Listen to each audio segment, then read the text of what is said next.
so, I do want to tell you this though. I'm driving the kids to school this morning, and I don't know how we got on the topic of summer camps and what we're going to be doing this summer as a family.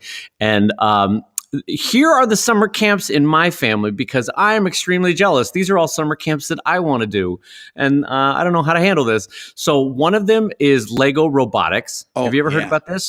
Oh my God! I've had a kid that's done it a couple times. It's brilliant. I'm super jealous because like adult me is like, I could do that for an hour every Tuesday.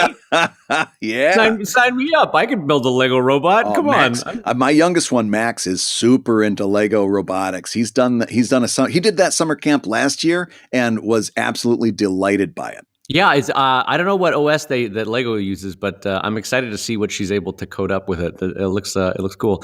And then the other one that I was like, well, dang it, I want to do that too. It's 3D printing for kids. Ooh, no, that sounds super interesting.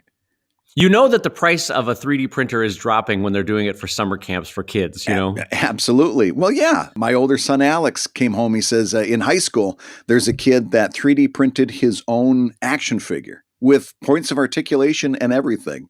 And I'm like, oh my God. Wow. Well, just by point of comparison. So what is it now? 2018. So I last worked at Mattel in 2007. Okay. So 11 years ago, Mattel had a $100,000 3D printer that you had to enter like it was a clean room, and you had to put on goggles and white whatever overcoaty type things. Yeah. And now they're at some kids' summer camps.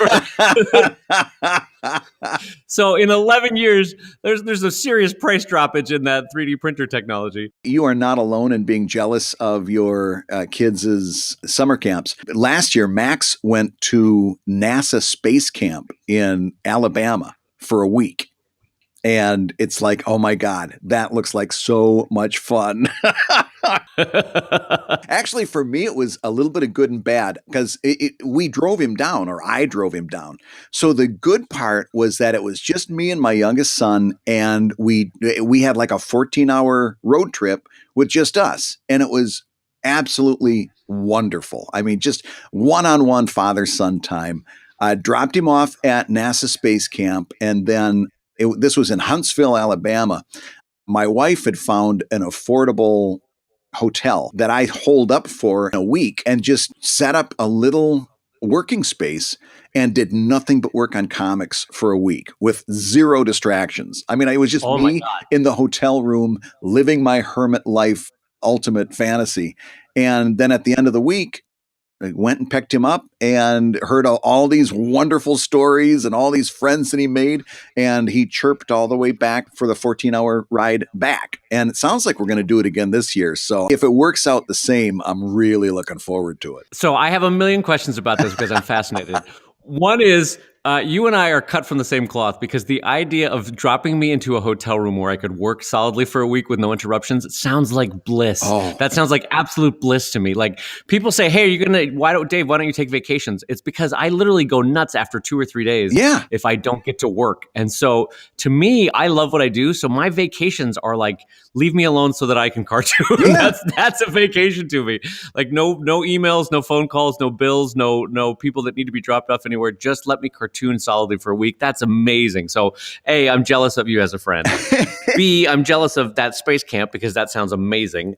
I had a reader here in Los Angeles who works for SpaceX, a drive reader who works for SpaceX. Ooh. And I've gotten to do the SpaceX tour twice now. Really? And oh my gosh, there's no bigger nerd than me walking around a rocket. I was so excited to go through SpaceX. It's one of those things, though, tilted on its side. It's like you're walking through a subway tunnel. They're gigantic. Oh, really? They were building some parts of the Falcon Heavy when we were going through, and oh, Nelly, that sucker's big. I can't even imagine what that BFR, that big rocket that they're building, is going to be. That thing's going to be gigantic. Wow. Anyway, okay, so there's that. And then Alabama, I wanted to ask you, did you go out and try that catfish fishing by hand that they do in Alabama? No, it didn't even enter on my radar. I was looking for things to do, and I did drive around a little bit, looking for like maybe like a fun restaurant to try or something like that. And no, catfishing by hand did not did not come up. No. Well, if you do yourself a favor in terms of enjoying humanity's idiocy and YouTube catfishing by hand, and what they do is you get these guys with 2 teeth and they go into the water shirtless.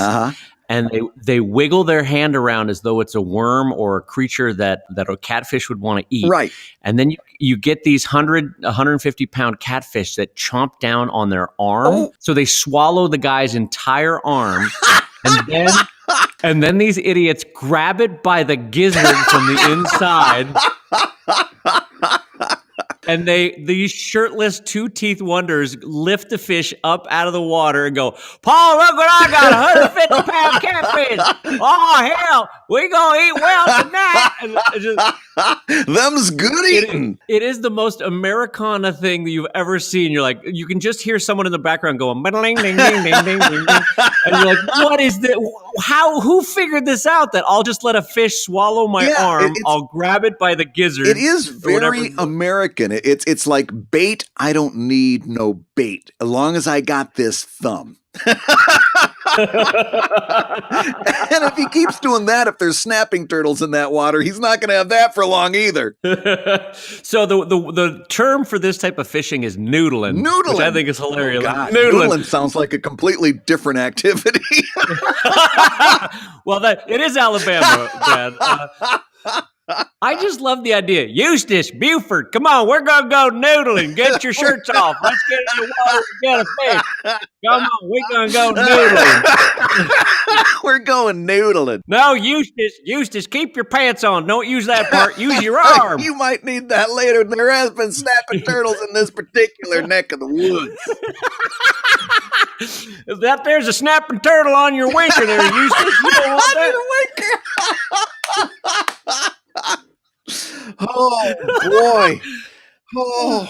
So they stick their hand in and then they come out with a catfish. Yeah, and honest to God, if you're near a computer when you're listening to this, just treat yourself and hit pause on this podcast and go watch 5 minutes of bare-chested fat guys with no teeth noodling into a river in Alabama. It's amazing. Now I know I got to do it. If I end up having that week like I did last year, I'm going to have to come back with a what I did on my summer vacation report. And it's going to have to include noodling. I have a feeling, though, the wedding ring is going to come off and somehow within this process. What are you implying I'm going to do with these catfish? Brad, you're going noodling. Well, enough about noodling, on to doodling. Hi, everybody, and welcome to ComicLab, the show about making comics. And making a living from comics. I'm Dave Kellett, cartoonist of Drive and Sheldon and co-director of Strip. And I'm Brad Guigar, transition extraordinaire, editor of webcomics.com and cartoonist of Evil Inc. And this week's hour of comics advice is made possible by your support at patreon.com/ComicLab. Check out the Kickstarter for Dave's new book at newpugbook.com, which is doing really well. And also something that's doing really well, we're getting really close to Drunk Comic Lab. I am very excited about that. Brad, we are at 52 5-star reviews out of the 100 that we need for Drunk Comic Lab. And so using Brad Guigar math, we are 95% of the way towards Comic Lab. That's right. We are this close to drunk. And in fact, anybody listening to today's show might think that we had already gotten there. So for all of our noodling fans, doing the math in your head, that means 52 out of 100. We need 3 more people to, I don't know where I'm going with that. No, we're getting really, and the impressive thing, you guys, is that this started at 27 when we made the announcement. Rocketing up to 51 is huge. So it shows us we can absolutely do this. We can have Drunk Comic Lab this spring if things keep going at this pace. So if you haven't given us a 5-star rating yet, jump on over to iTunes. They don't make it easy. You've got to kind of search around for it. You got to scroll all the way down if you're on your iPhone, but it is possible. And give us a 5-star rating. Once we get to 100, it's Drunk Comic Lab, where we sit down, uncork a couple bottles, and just start telling stories. No information, all story. And it ends up being us shit talking the industry. Let me tell you about Rob Liefeld. I'm gonna tell you a story from 1999. Hold on. We'll be talking about all the people that we've had run-ins with. I'll tell my Dean Yeagle story. It'll be great. I've got some Ziggy stories that'll take the hair off your chest. Hold on, let me just take a let me tell you about Ziggy. I love the idea that we would be talking shit about the most vanilla comic strips. Like, hold on, I'm going to tell you a little bit about Family Circus. Hold on, you're going to want to hear this story. Didn't we actually interview him or his son at one time? I seem to remember doing a Webcomics Weekly about him. Oh, maybe. Where he talked about how his dad used to sit down in restaurants with him and basically do games with him that trained him how to write Ziggy? Yeah, I feel like what actually happened is you talked to him and then you brought that story back to Webcomics Weekly. I think that's what happened. I don't remember talking. Somebody must have talked to him. It was actually, you walked away having like a warm feeling about a strip that you probably were lukewarm about before. So ComicLab 52 out of 100. And the most painful part about this is we've seen the stats as to how many of you are listening to the show. Then it's really sad that only 52 of you have taken the time. So yeah, that's a good point. There is room for growth there. I'm going to get grandmotherly on the couple thousand of you that have not gone over and give it a 5-star rating. We could literally have Drunk Comic Lab tomorrow if you just, it literally takes 30 seconds. Oh, yeah. iTunes does not make it easy, but just take a second and go do it. There, that's your grandmother talk for today. And one thing I glossed over, but I wanted to ask before we got too far into the show, how's your Kickstarter going? It's going good. It's 81% of the way there. So using my Brad Geiger math, $5 away from the I'm not going to let that dumb joke go. It's such a hack. Hey, I was upset because I think we had like 45 or something. And anyhow, I came up with the correct fraction, but it was like something weird, like 9/20ths.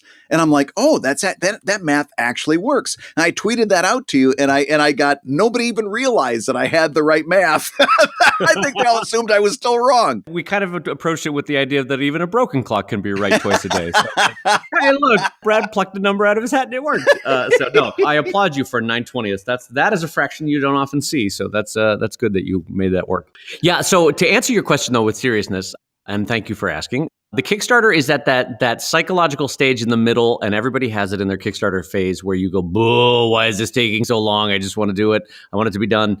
I've had Kickstarters that funded 2-3 days in. I've had them 10 days in. I've had them 20 days in. Mm-hmm. And no matter what happens in a Kickstarter campaign, there's always a lull in the middle where it's still growing, but it's growing at like a 1 to 10% rate rather than the huge emotional spurt that you get at the beginning of a Kickstarter campaign. Yeah. And the other one that you get at the end. So my goal for this Kickstarter is 25,000. I'll probably get there within the next 5 to 10 days, and then there'll be 5 days left. And then what will happen is there'll be a huge exponential curve back up again, and it'll probably end up somewhere between 30 and 35 is what I'm guessing. Yeah. Which is fine for a book that I'm producing, because my pug books were always my biggest sellers. And also because those things just print money at a Comic-Con. Yeah. I leave them down at the end of a booth and it's just $2,000 of no pressure sales at the end of a Comic-Con. So that's beautiful. The fact that I sold out of 4 runs of my first pug book and 2 or 3 runs of the second pug book, I was like, I gotta do another one. Yeah. I gotta do another. That money is so sweet. I love it. Oh, you've got to be a smart business person. When you are seeing something that's getting such a response, you got to drill down on that. Yeah, and you and I have talked about this before, about you can be the stickler artist of like, well, that's not my pride and joy. I don't want to sell that one. I don't want to push that one. But like, why fight it? If you have something that you created that's making money, let it make money for you, that's right. That's right. Don't fight yourself. There's so many other things that are fighting against you without you joining them. Get out there and push. That's exactly right. I mean, like it's hard enough to make it work. So when something is working for you, don't fight it. I mean, you don't want to be like Sir Arthur Conan Doyle and kill off Sherlock Holmes and then go, oh, wait, he's back. Oh God, he's back, everybody. He's back. Kidding. I like eating. having heat in the house was kind of nice. It turns out a mortgage in London is very expensive. Oh God, he's back alive. All right. So Sherlock Holmes was never dead. He just fell off the cliff and he landed in the river. Okay, he's fine. Yeah, I gotta say, going back to the Kickstarter, it was Corey Cassoni from Toonhound Studios that pointed it out to me, and it's just stuck with me ever since. He says you make most of your money on a Kickstarter on the first day and on the last day. And it might not, obviously mathematically work out to exactly that, but the thought behind it is absolutely true. You can tell a lot about how the health of your Kickstarter is going to go in that first couple of days. And if you get to a decent point where you can see that the end is near by that last day, you're going to get a big push because everybody's going to be jumping in. A lot of people won't move without a deadline. They're going to be jumping in because this is their last chance. And by the way, when you're out there talking about your Kickstarter, it's up to you to talk about it in the right terms. You don't want to say stuff like, oh, we're almost there, but I don't know if we're going to do it. Your job is to instill incitement. Your job is to say, hey, this is your last chance to get on these great rewards that I'm offering. You got to, that's where the emphasis got to be. This is a special thing. The clock is running out, and here's your opportunity to get this great stuff. And hopefully it is great stuff that you're offering. It's so many times you see people to let their insecurities show through their social media. They talk about it with exactly the wrong words. Your job is to create, especially in that last couple of days, your job is to create excitement. Look at it this way. You're a pilot and you're trying to entice people onto your plane, and you don't want to use languages like, oh boy, I sure hope we land, right? Like that's oh my God, that's a brilliant metaphor. Yes. Hey, come on, everybody. Let's all jump on this plane. I sure hope we have enough gas. Oh gosh. Oh. And then you just start sounding like Morty. Oh geez. Oh gosh, everybody. I hope we all.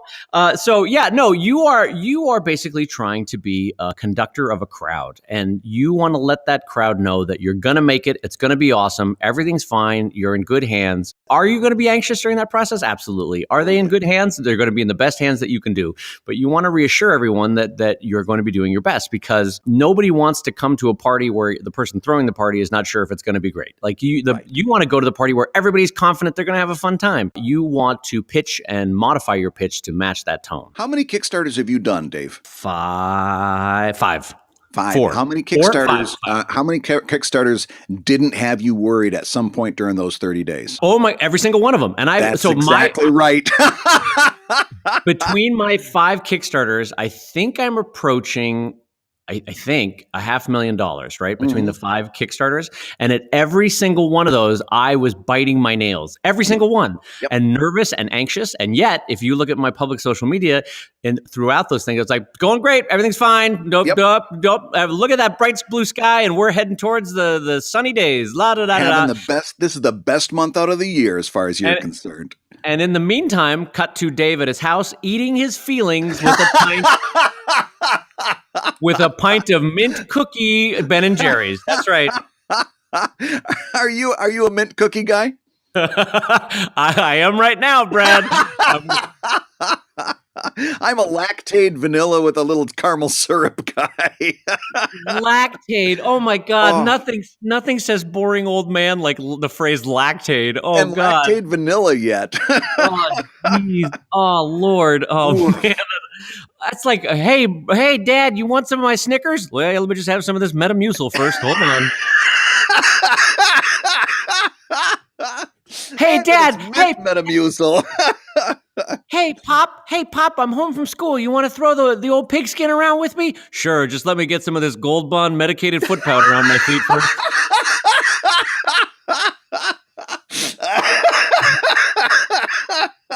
Oh God, Gold Bond. That was a great reference.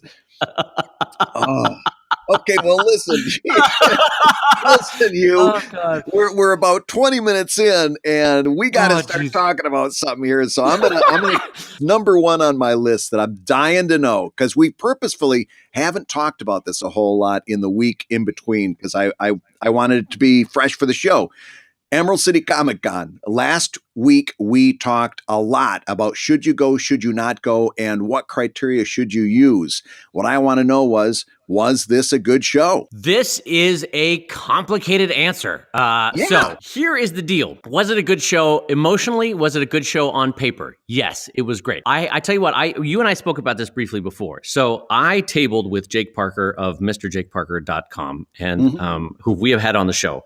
And it was a weekend of laughing and of joking and of getting ideas for future strips by joking, as you know how that happens, and talking business and learning from one another. And so we basically had a master class from each other in terms of how we table at conventions, because we do it totally differently, and it was fun to learn from each other. So that was amazing. My booth partner was super fun. The show financially was a solid return. I ended up netting, I think, $2,000, which is fine. But here's the thing. Every year that I'm feeling this since this happened, I think I told you 3 or 4 years ago, I had 2 years in a row where Emerald City Comicon was just amazing. It was two, I think, $7,000 or $8,000 years at Emerald City Comicon. And I was like, oh, what a great year. This is everything's coming up, Dave.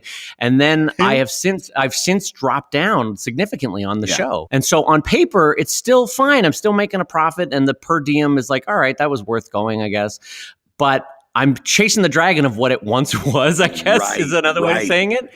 And I don't know what the perfect conditions were, which is maddening to me because I track things really granularly at conventions. And there are some things that you just can't control. Like I've had years where a reader would come up and buy 5 or 6 original arts right then. And that's $500 or $600, bang, bang, bang, within 2 seconds, right?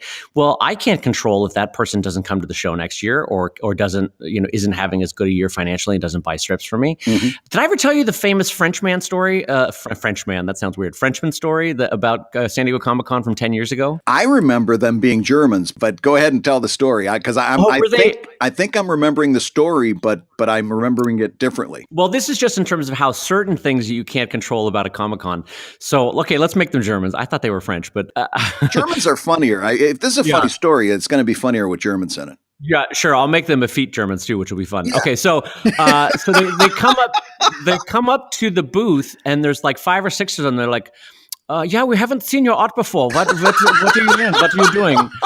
And I said, "Oh, hi, I'm Dave Kellett. All my work is online." "Oh, I love your line art style. It's very a clean line style of the Clairline style in France. It's very nice. I like it. Can I look through your originals?" And I'm like, "Yeah, sure. Go ahead. Here's a flyer if you want to, that kind of all the standard patter." And anyway, the group of them. They're all muttering in German, and they're all talking to each other. And I think I look over you. I'm like, well, I don't know. I shrug my shoulders, and then they're pulling out strips. I have about 50 or 60 original arts. I bring some of the better ones to a show. Yeah. And they're pulling out 10 or 15 strips. And normally, Brad, as you know well, what happens then is someone goes, okay, well, I got to be reasonable. And then they narrow it down to the 1 or 2 original arts that they want to buy, and they bring those forward, right? Yeah.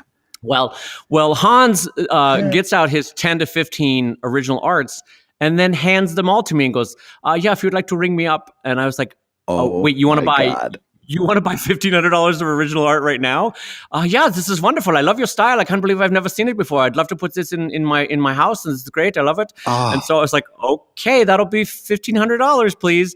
And I have spent the last 15 years waiting for those Germans to come back to my booth. Please, Germans, come home. I'm sorry what we did to Berlin in World War II. Please come back. No, so like it's been my Narnia. I'm like looking for that door to get back in. Like, Aslan, please let me back in. I want that $1,500 every year. There's a whole longer story that I think I could tell you too, that they invited me out to dinner that night. Like, we're from a group of European collectors that we have dinner every San Diego Comic-Con. If you'd like to come, because I told them that I collect original art. And so I go to this dinner and I'm like the only kid. I think this was 10 years ago. So I was like, I don't know, 31 or whatever. I guess that's not a kid, but anyway, young. These guys are all 50s and 60s. Yeah. And they're passing around, by the way, just passing it around this huge table of what they bought that day at Comic-Con. And there's like Kirby's and Pogos and Arthur Adams and Charles Schultz and the Charles Schultzes are huge. Yeah, and Schultzes go for regularly for $25,000, $30,000. Oh, God damn it. I see what you just did there. You were killing me that floated right over the plate. For those that didn't hear it, that was a reference to one of our Patreon pro tip episodes that, oh my God, if you haven't listened to it, go back to that one. Anyway, So I somehow got this door to this world of collectors, and it's been slammed shut, and I've never gotten back into Oh my Narnia. God. And Well, yeah, and you're always chasing that because that's a huge, and that's nothing but pure profit. Other than shipping those to the convention, it's nothing but profit. I have a 1,000-pound fireproof, not safe, it's like a drawer system in my warehouse that holds 4,000 of those. And to me, they're just taking up space at this point, Yeah. you know, like, so to turn those plastic wrapped pieces of paper into $1,500 is like, that's everything I want in life. I want nothing more than to turn all of those things into those pieces of paper into money and sell them off. So turn those pieces of paper into other pieces of paper, and I will be very happy. that's right. Anyway, to long story short about the Emerald City Comicon, how was it? There are only 2 shows that I still do anymore, and that's Emerald City Comicon and San Diego Comicon. Mhm. And I do those because San Diego Comic-Con, I can make regularly 6 to 7 times cost at that show. Yeah. And so that show is amazing. Emerald City Comic-Con, I can, based on past math, I can do 2 to 4 times cost doing that show. Mhm. But if I do SPX, I make 1 times cost, 1.5 times, 2 times cost, not enough to make it worthwhile, you know? Right. Because then you're looking at a per diem of like $250, $300 profit, and that's nothing. I could do that at home just by doing an eBay. So I have to make at least $1,000 in sales a day at a show to make it worthwhile, and ideally $1,500 to $2,000 a day. And so the only 2 that can still do that is Emerald City and San Diego. But the last few years, my sales have not matched what Emerald City used to be. So I'm still making a good per diem, and it's still good, but it's not. I don't know how to describe this emotional feeling. It's not what it was. Right. It's like the only way I can describe it is like a relationship where like, some of the spark is gone, you know, like it's still working, but like I'm still making a good net, but it's not what I want it to be. So let me ask you this, compared to last year, because I'm sure you've compared the numbers, was it higher, lower, or about the same? Well, I was smart and my costs were lower, and then I ended up my gross was higher anyway. So it was up over last year. So that's good, and that's an improvement. And the show emotionally was more fun because Jake was tabling with me, and as a result, we've made plans that he's going to buy the table next to me for next year. So Jake. Fun. It's all I hear about is Jake. Are you going to start doing a podcast with Jake too? Jake will be your new co-host. Am I being replaced here by Jake? I'm starting to get a little bit. I'm starting to get a little bit defensive here. Look, Boopus got his feelings hurt. I'm sorry, Boopus. This is great, Jake. Does he have good teeth too? You know what? Jake holds me in a way you've never held me, Brad. Jake still tells me I'm handsome. You don't do that anymore. Jake takes me out to dinner. We went to Johnny Rockets.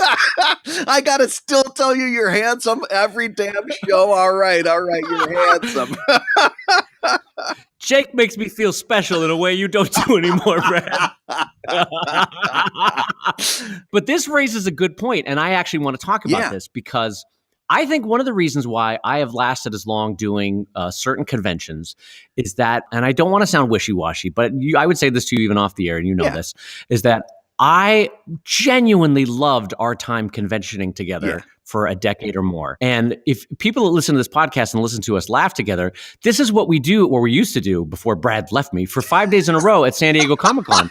We would literally laugh for 5 days in a row. We would. And that joy spread to sales because people would walk by and be like, what are these 2 guys laughing about? You get a crowd with certain jokes, and you get runners going, and we would get so many ideas. I remember you and I would be talking, and then all of a sudden you'd be like, hold on, I got to write that down. And then we'd be talking, and then I would say, hold on, I got to write something down. Yeah. And we would get ideas all weekend. We would go back feeling refreshed and recharged, and we would make great sales. So anyway, when you stopped tabling with me and for all the right reasons, financially and logistically, you stopped going to conventions. I will be honest, as a friend, that I missed that because we had a perfect energy. We knew how to work around each other and near each other for 5 days so that we didn't kill each other, and we had fun. And so part of why Emerald City stopped being fun for me is that I wasn't tabling with anybody. I was by myself basically for 4 days.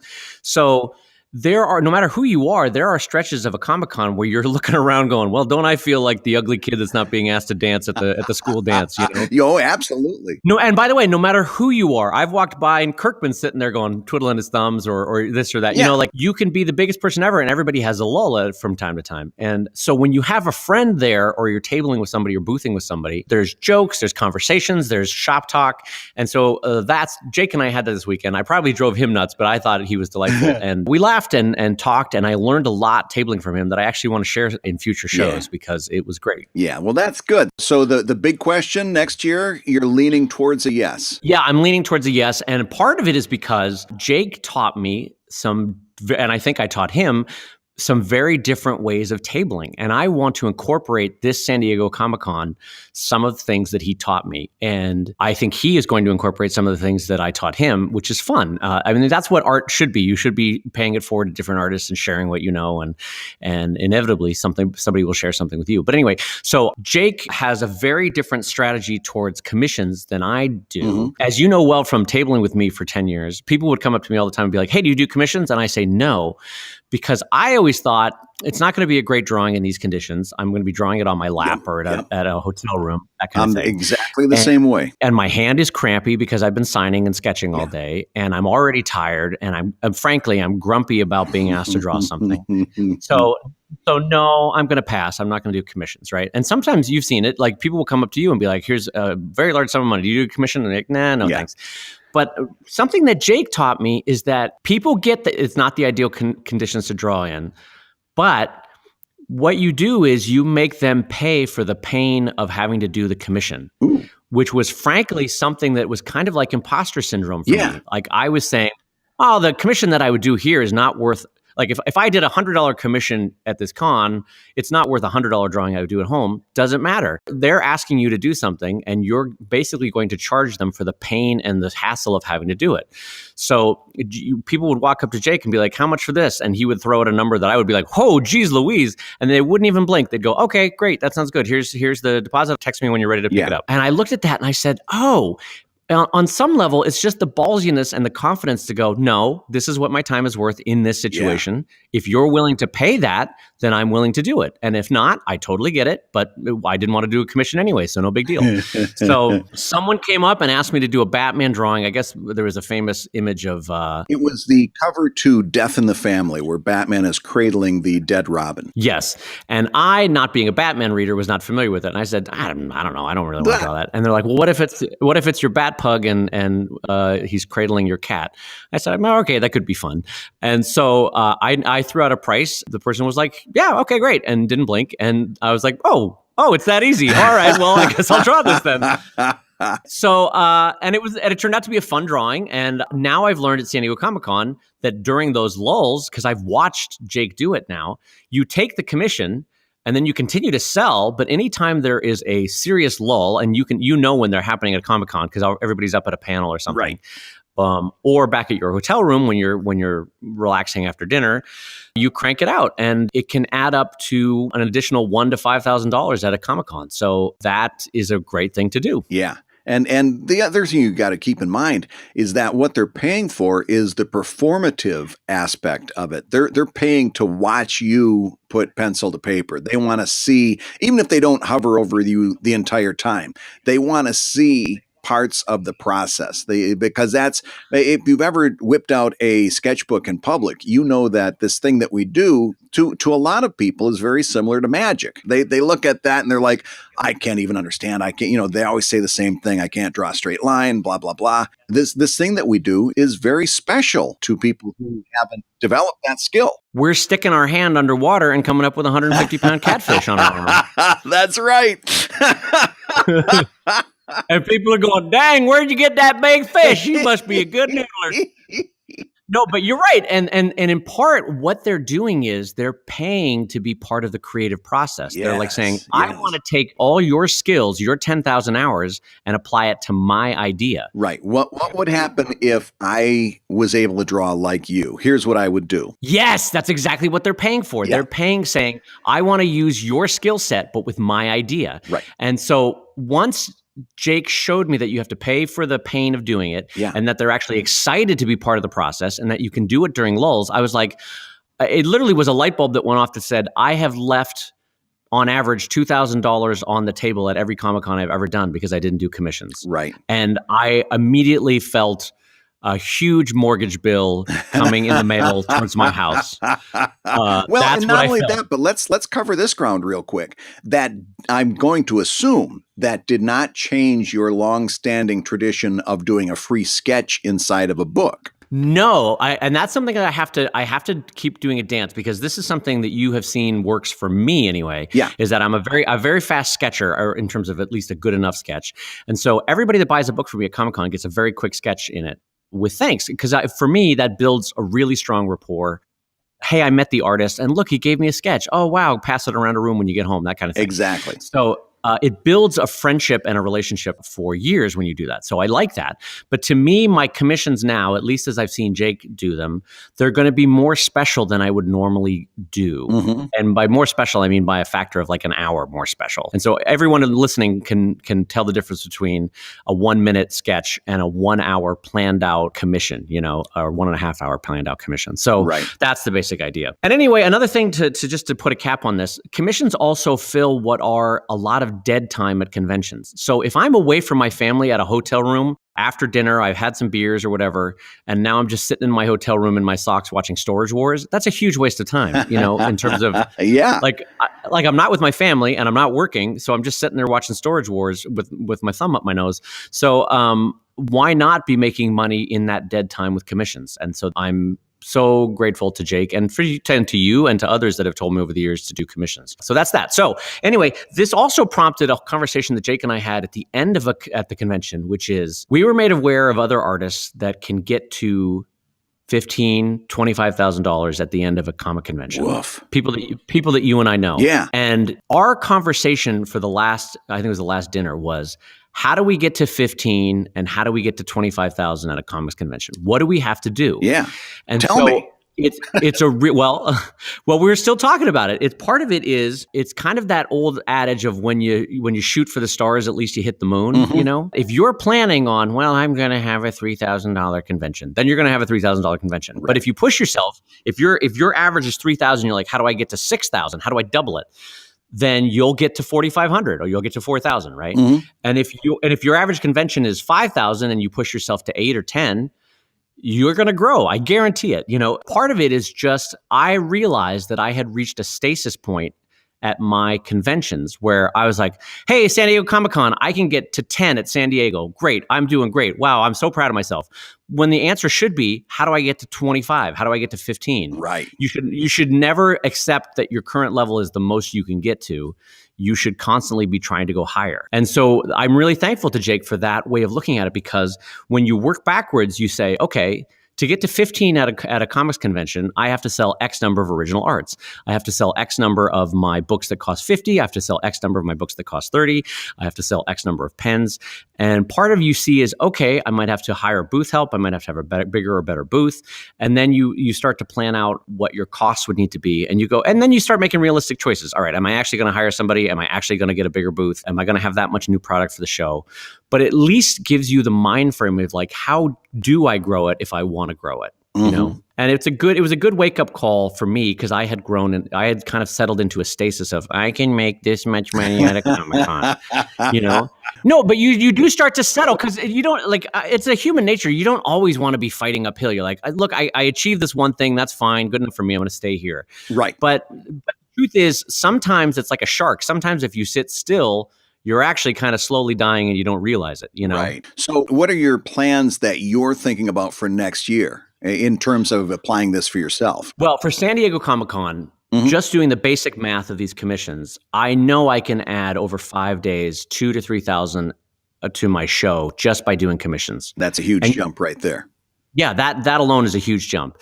And then I realize pins are an amazing moneymaker, so I'm going big on those. The problem with those is the margins are amazing, but the overall number is not amazing. So part of it is you have to have, I have to start bumping up all my books from my 15-year price point of $15.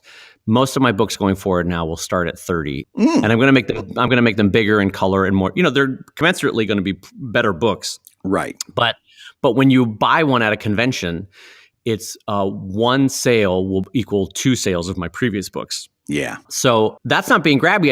I hadn't raised prices in 15 years on my books, and the world has moved on in terms of what's an acceptable price point for a book. Well, and not only that, but paper costs alone and printing costs have certainly gone up in that time. Yeah. So the good news there is that the drive books, 250 pages, that's a solid book. And so a hardcover is selling at 50 and a softcover is selling at 30 at a convention. I need to sell far less of those than I used to have to sell of my Sheldon $15 books. So that's great. Anyway, so we got to do that. I have to think about it. I have to throw a little bit more money onto the display of how I sell original art at a convention. It's got to feel more special, and it's got to be very easy for someone to look through while I'm sketching. Because what invariably happens is I'll be sketching and I'll be like, hey, while I'm sketching, feel free to look through the original art. Yep. And you've seen this happen. People start flipping through and they go, oh my God, I love this one. You have this one here? Oh, wow. Oh, and there's a slightly discounted price at the show. Oh gosh. Yeah. And then you make the sale, right? So I need to have that to be an easier process. And I've got to think about that to get my convention numbers up. So now one thing I used to do, and by the way, my original art sales were never strong. Sadly, I could never make that happen. But one thing I did try was to separate them. I had little tabbed index type of deals, and I would separate them by subject matter. So like if I had a bunch that were maybe about teachers, or I had a bunch that were about this subject or that subject. And that way, if something caught their eye in that respect, now, they could flip right to where a bunch of those comics would be. Would that be something that you might try? Yes, absolutely. I should get the caveat, because this is something you found with Evil Ink. My Drive originals, this was back when I was doing originals, not digital, but my Drive originals wouldn't sell for the most part. Yeah. But my Sheldons sell because the ones that I bring, especially, they're self-contained. Right. You don't need to know anything else other than what's in the comic strip for it to work. And the ones that I bring to the show, I often think, is there a personality for whom this resonates? Yes. So if I have 200 Sheldons for the past year that I could bring to the show, I bring the 100 or the 50 or 100 that say like, all right, I know dentists will like this one. I know a dog owner will like this one. I know a teacher will like this one. You know what I mean? Like I start to think like, who would want to gift this to Greg or Cindy in their life? Right. Or who would want this on their office wall? Who would want, that kind of thing. And it's very easy to put yourself into a public space and go, all right, there will be someone that wants this comic. Mm-hmm. And it had what the old newspaper syndicates called refrigerator appeal. Is this something that you would clip out and put on your fridge? And all of those are standalone, freestanding comics. Like The Far Side was probably the king of that. And even when I had a comic that, for example, a dentist would very much gravitate towards, all the people delivering the lines were standing there in superhero capes and spandex and boots. And that eliminated the refrigerator appeal. It's like, well, why I'm not into supervillains. I'm a dentist. So your stuff had an amazing ability to connect on that level. And to be fair, when I was doing the newspaper version of Courting Disaster, those originals sold really well, because they had that standalone appeal. Yeah, and those as a frameable piece of art were very impressive too. Yeah, that's another thing too. How will it frame up? So if you've got a lot of corrections on the original that you then went and fixed digitally because you knew you could do it, that's not good. That's not going to be one that's going to sell when someone sees it in person. If you've got like a scratch out on a word and the word's written in digital or in ink, an inch above the strip. Right. So you want to bring the ones that are perfect, that are self-contained, and the ones that resonate with a specific personality. Here's another thing that I did that worked really well on the Courting Disasters is that those were all done, I think, about 5x5. So I found a place that I could get pre-cut mats, and I would buy a bunch of 8x10 mats with a 5x5 hole in it, or slightly bigger, obviously. I could slide one of those Courting Disaster originals into that. I also bought at the same place a bunch of just backboards at 8x10. Made a mat. I could do it on the spot with some archive, non-acid tape. And I could hand them something that was 8x10. All they had to do was go out and buy a standard frame for it, and they'd have it up on their wall. And that step right there added very little cost on my side and converted a whole lot of sales. Yeah. That's a great idea. And then you were asking before, how am I going to up the game? And so to finish that thought, Yeah. the one thing that I'm doing is now I'm back on track. It took me a couple years after Strip got finished, but I'm now back on track to doing 2 books a year. And what that means is when I go to a San Diego Comic-Con, I will have 2 new books every year. And so for a lot of international San Diego Comic-Con visitors especially, that is a gold mine because shipping from the US has gotten so damn expensive internationally. Yeah. So I'll have a lot of readers from South Africa or Australia or England or Germany that are like, hey, your book is $30, but it's going to cost me $30 to ship it to where I live. There's no way I'm buying that. So invariably at San Diego Comic-Con, especially, not like a lot of other shows, but especially at San Diego Comic-Con, I will have 100 or 200 international people over the course of those 5 days come up and go, oh, this is fantastic. I'll take both of these books. This is great. Just would have cost me $40 to ship them to Germany. Yep. So I'll take 2, that $30 book and that $50 book. And if you have a couple hundred people doing that, you're like, oh, that was a good show. All right. So, but you have to have new books and you have to do it at very specific shows. Like that's not going to happen at Mid-Ohio Con 2018. You're not going to get. You're not going to get Germans on Australians walking up to you and going, crikey, that kind of stuff. So you've got to. That's only at San Diego Comic-Con and only at New York Comic-Con, if we're being honest about it, and maybe to some smaller extent at Emerald City Comicon because you get a lot of Asian visitors coming to that one. So for that specific show, the way I'm gonna up my game for San Diego Comic-Con, and it's good to talk about. I'm gonna do commissions that adds about $2,000 to $3,000. I'm gonna have the new Pug book, which, honest to God, Brad, I just put that on the table. It sells itself. I don't have to do anything. So I'm gonna have the new Pug book, and it's gonna be $30 versus the old $50 because it's twice the size and in color. Yeah, and that thing will sell like hotcakes without any pressure for me. And then I'm going to have the new Anatomy of Animals book and the recent Drive book and a bunch of new pins for San Diego. So I think I want to check in with you after San Diego Comic-Con, but I really think that it's going to be a good year for me there. Wow. I think I can up my year by $3,000 over last year. I hope. Knock on wood.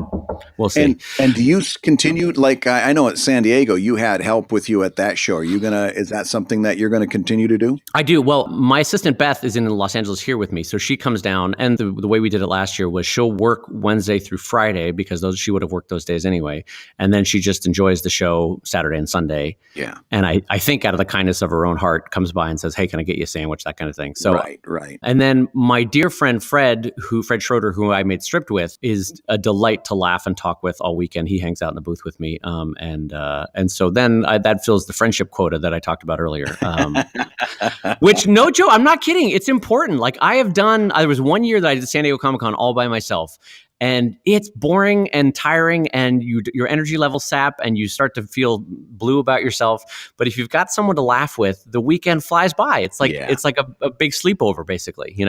No, I totally get that. Well, some of the best conventions were those ones that, we were all hanging out, we all had fun, and to be honest with you, a lot of the shows I did in the last couple of years were shows that I did alone. I'll tell you what, when you're not turning a profit, that makes it even more miserable to drag yourself back to that hotel room and face another day. I want people to know that in mentioning the Emerald City and San Diego numbers, there's a reason why those are the only 2 I do anymore. Because if I go to SPX, like the profit is so small and I'm tabling by myself, and you're like, why am I here? Is the feeling that I get at the end of those weekends. You got to find the shows that work for you, and if you want to take my advice, find a way to make it fun during the weekend. Yeah. Because talking shop and laughing with you and with Jake and with our friends Chris and Scott and others over the years, that is what made Comic-Cons for me. It became both a professional sit-in and a friendship visit and a sales opportunity. And when you combine all those, it's delightful. Yeah. Well, good. I'm glad you had a good week.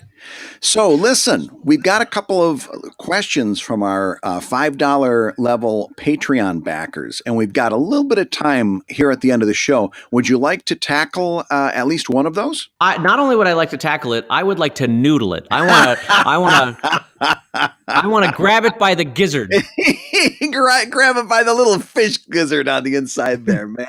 Wow, what a visual. Can I ask you, what is a gizzard? Is that chickens? Chickens have a gizzard, or is that I, lizards? I honestly don't know. I could bullshit you and try to come up with something, but I honestly don't know. And I don't know whether it's like just like a bird type organ or a poultry organ. I don't know whether I have a gizzard. Well, like if I had to guess, I would think it's like a muscular, like a thick-walled part of a bird's stomach for like grinding food, typically Nah, with that like makes grit. sense. That's what I would think. Like chickens and stuff, they will swallow pebbles to help their digestion. Yeah, and so I want you to know, because you completely fell for it. I was literally just reading the description of gizzard that I Googled while we were talking. So I can't in good standing say that I knew that. I had to Google it. By the way, I love evolution when they're like, when evolution basically goes, yeah, I couldn't figure out how to make a way to make the stomach work. Why don't you swallow a stone? That'll do it. Yeah, why don't you swallow a bunch of stones and leave me alone? Yeah, that's evolution. Like as a dad with like a wife beater on, smoking in his easy chair, going, I don't know, you can figure it out. I don't know how that damn toy works. Like, that's evolution going, listen, chicken, I did the best I could with your stomach. Swallow some stones. I don't care. You're on your own. I've been working day in and day out for 8 billion years. You can swallow a couple stones.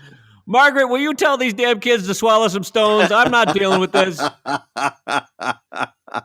Why, when I was your age, I would swallow stones at the drop of a hat. You kids, you want your stomach to work perfectly? Dad, you can take a little acid indigestion, swallow a stone, and enjoy your lactate. oh, we're back to Brad's Gold Bond medicated feet. All right. So give me the $5 question. Hit us. Okay. Hit me with it. Here we've got one that's actually very interesting. She writes, my graphic novel is based on an 1897 book using the original characterful old language exclusively for the text.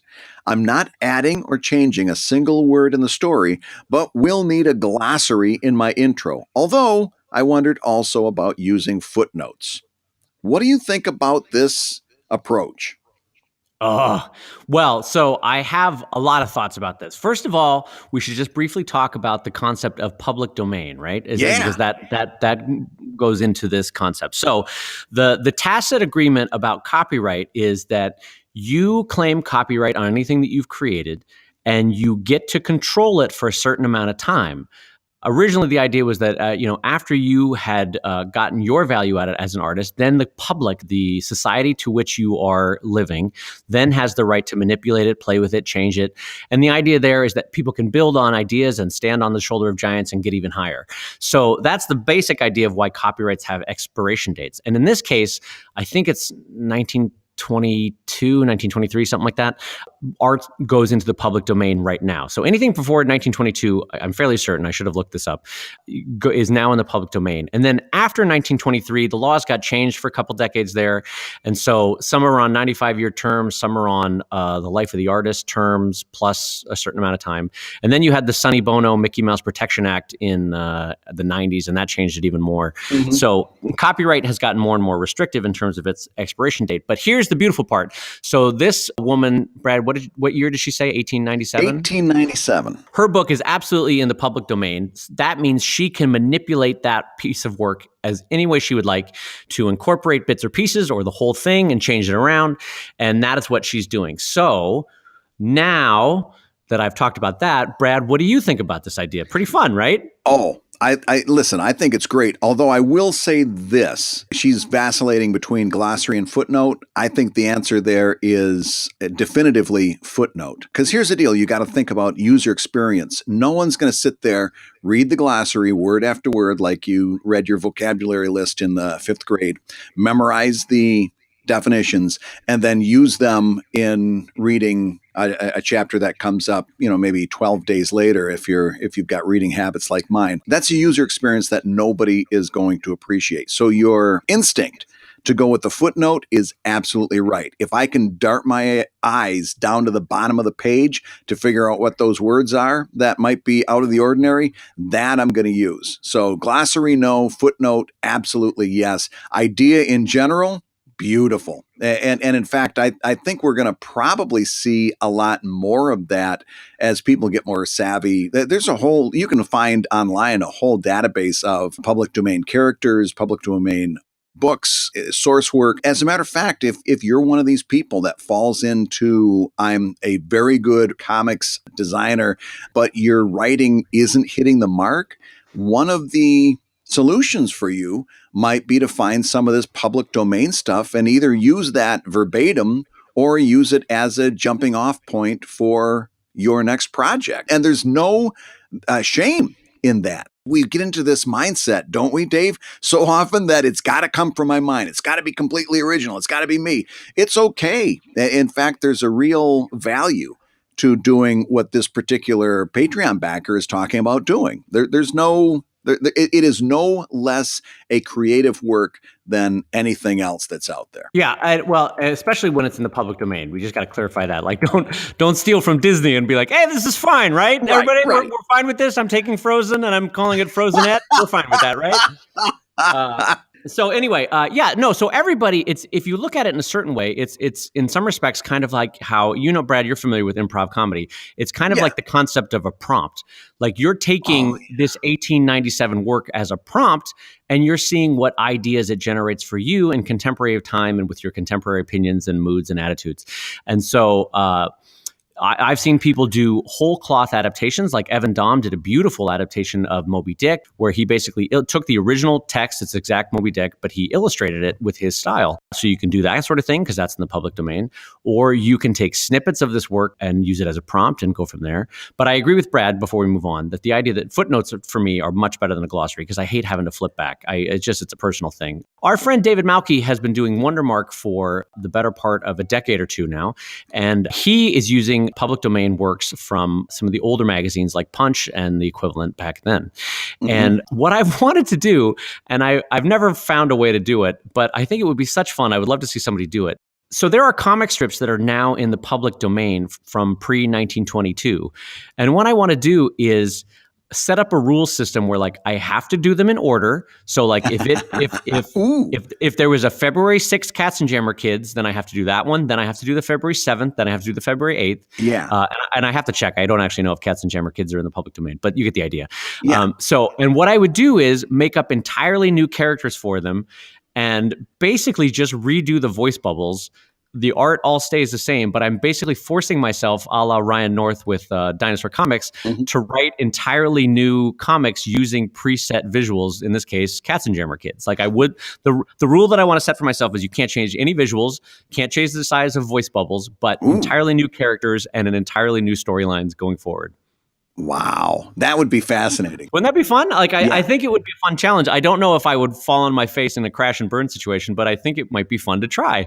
Yeah. So I would love to see if somebody out there had done it or would like to try it because I think it would be a fun long form thing. Like if you take the Katzenjammer Kids, but you make them that they're now a delightful married couple and they're living in Detroit and they're working on what it's like. It'd just be fun. It'd be fun to mess with it. Basically, just mess with it. I think that'd be fun. So last question: the idea of not changing a word from the 1897 English, thumbs up or thumbs down? That's a tough call because you're going to limit your audience with 1897 language. However, you'll have an authenticity with it that people will like. For the people that do like it, they'll dive in deep, Yeah. But I think you are going to limit your audience. That's my exact thoughts. In fact, I would almost go so far as to encourage you to update the language because, in my opinion, your first job as a cartoonist is to communicate. And if that language forms a barrier to communicate, even with the footnotes, which is going to be tiresome after 3 pages, let's face it, if it happens too often, I would say that if the language forms a barrier, then that's going to be a detriment to your comic. It's not going to communicate. It won't be fun is another way to say it. That's another good way to say it. And I get what you're saying about authenticity, and I totally and you're rolling the dice there because that's one of those things that that if it hits with that super niche market and they just glom right onto it, you could drill down marketing wise in a very narrow sense. Right. But man, you're rolling the dice. Yeah, so another novel that was written in 1897 is Dracula. Ooh, what a great point. the language there in Dracula still pretty representative of English now. However, there's a word or two where you're like, "Boo! I have no idea how they're using that word in 1897. I don't know what that means." So you'd have to look it up. So maybe the footnotes aren't as omnipresent as we think they would be. But if it's a situational thing where like Margaret was putting the coal in the hackensack, and you're like, "Well, wait, what's a hackensack? I don't remember what that was, and how did they use coal back then? I don't know." So if you have footnotes for literally every sentence, it's going to feel like homework, and that's not going to be fun. I'm going to build on what you just said. How many successful, popular, enjoyable Dracula movies and franchises have kept the original language? None of them. Oh, Bradley J. Guigar with a winning point. The idea. Yeah. So you're saying, okay. So, and this is another way to adapt. This is like anyone who's basically ever adapted. Like the movie 10 Things I Hate About You is the taming of the shrew. 10 Things I Hate About You. Right. And what they did is, and what you can do in this case, or with anybody that's adapting something that's in the public domain, you basically distill down to the essence. It's kind of like rebuilding a house. You bring it down to the bones, and then you build it back up again, right? And so what every Dracula version does is they drill it down to the bones. What are the central 9 or 10 points of the story? And then they build it back up again, sometimes contemporaneously, sometimes in a different setting, sometimes with the characters. But that's why a lot of adaptations work, because they say, listen, a lot of this fluff, this surface stuff, it doesn't translate to our modern life or sensibilities, but these core 10 things are amazing. And so that's what I really want out of this. And so maybe take a look at this 1897 book and say like, well, do I want everything, or am I just really attracted to the 10 core aspects of the story, and I should drill down to that and then rebuild it with modern sensibilities? Absolutely. And if you're passionate about the language, if that language appeals to you in certain ways, you sprinkle that back in like a seasoning. For example, if a character comes in, I'm excited about this. If a character comes out of the rain and says, "Where can I put my bumbershoot?" and holds an umbrella in their hands, nobody's going to get confused. Okay, that's what they used to call umbrellas back in the Victorian, I think, times. They called it a bumbershoot. That's a way for you to seamlessly sprinkle that language back in and give it some of that authenticity and share some of your love of that language with your readers. Right. But you're also, like any good author, you're guiding them, you're holding their hand so that they're not left on their own. And that's why if you look at an academic work filled with glossary and footnotes, because they're not holding your hand, they're assuming that you're a PhD level or master's level and you've got this. But when you're an artist, you have to assume that you're going to have an audience coming from all sorts of directions, none of whom might match your level of familiarity with the subject matter. So if they don't know a bumbershoot, but you make that a critical part of the story and you didn't give them any lead in as to what it is, then you're kind of being a dick as an author, frankly, and making them do the work. So tread carefully, I guess, is where we're ending up on footnotes and glossary things. Yeah. I told you, so when I saw that question, I'm like, it sounds like a very simple question, glossary or footnote. But we answered a whole bunch of questions she didn't even ask. But it's a good topic, because how often are we asked about 1897 adaptations? So that's fun. But I think Brad was smarter in seeing the question behind the question, which is, I was like, yep, footnotes, that's the way to go. No one likes glossary. And Brad had the wisdom to say, well, now hold on, do you even want any of that? And then I started thinking about it, and Brad is right. Everybody, Brad is right, and that's why. Well, my training was as a graphic designer, and if you've ever worked with a graphic designer or in an office, you know the old joke. It is, how does a graphic designer change a light bulb? And the answer is, does it have to be a light bulb? That's so true. God damn it. And I'm telling you that when I look back on so many things, that is absolutely true. Yeah, that's absolutely true. So I got one more question for you, Dave, that came in from our $5 level Patreon backers that I want to knock off in this one, because I think it's great. And you'll see what I mean. What is the optimal time of day for posting on social media? In other words, what he's saying is days and times posting to maximize visibility. And this is one of our friends. He's over in Australia, but he's talking specifically US time, although we're going to get into that in a minute. But what's your optimal time to post on Twitter, Facebook, Instagram, and so forth? Well, I think both Brad and I will have the same or similar answer to this. So I'm going to take a stab at it, Brad, and you can tell me where you land on this. All right. Yeah. So I have of two minds of this, and they conflict with one another. On one hand, I would say Well, if it's truly good, it's going to get retweeted no matter what daytime hour you put it up on, right? It's going to find its way out into the world if it's truly good. That's a one mind of it, right? And then the other half of my personality is saying I would be bullshitting you if I said I had never worried about this before, and that I actually do think that there are probably some optimal times, which I will share with you, to put some stuff up. One is look at when people have free or downtime that matches West Coast, East Coast US, and continental Europe. That's going to be my main answer to that. And then Bradley, what is your answer to that? You're going right down the same pathway that I'm going to go down. In other words, when I'm posting, I'm thinking, what time is it here? What time is it on the West Coast? And what time is it in London? And for me, the sweet spot that I've found, in fact, if you follow me on Twitter, you'll know that when I post my most important posts, and those are Patreon posts, hey, there's something new on Patreon for you to go look at. It's right around between 11 o'clock and noon East Coast time, because I know that's right around lunchtime for East Coast. It's right around breakfast for West Coast, and it's right around dinner for London. Yep. Sorry, there was a pause there because I really didn't have anything to add to that. And I kick myself for that because I spend a lot of time kind of in a good-natured way. Of course, you have to believe that when I talk about magic hashtag thinking, but that one I am absolutely guilty of. That's my own magic hashtag thinking. I always post right around 11:30 because I know people are taking a lunch break right around that time. Maybe looking at that while they're in the line at the drive-through and breakfast and on the other coast and dinner out in London. And I'll try to avoid important updates or announcements on Monday and Friday. Monday, everybody's hating their life. Friday, everybody's got more important things than you to worry about. So I'll kind of guide towards Tuesday and Wednesday, maybe Thursday. And I don't know, Dave, tell me if I'm wrong about this, but the one thing I've seen that's been consistent since we started doing this back in 2000, the weekend is where the internet goes to die. Nothing happens on the weekend. Yes. So my capper to that thought, Brad, because you're absolutely right. The weekend is the Sahara. Pick a desert. Pick a desert. I was going to go with Gobi, and then I was going to go with Sahara, and then I was going to go with Mojave, and my mind could not decide what desert to say, and so it ended up sounding like. Well, maybe this is something like what people who have a stutter that's better if they sing. Try to say it in a German accent. Well,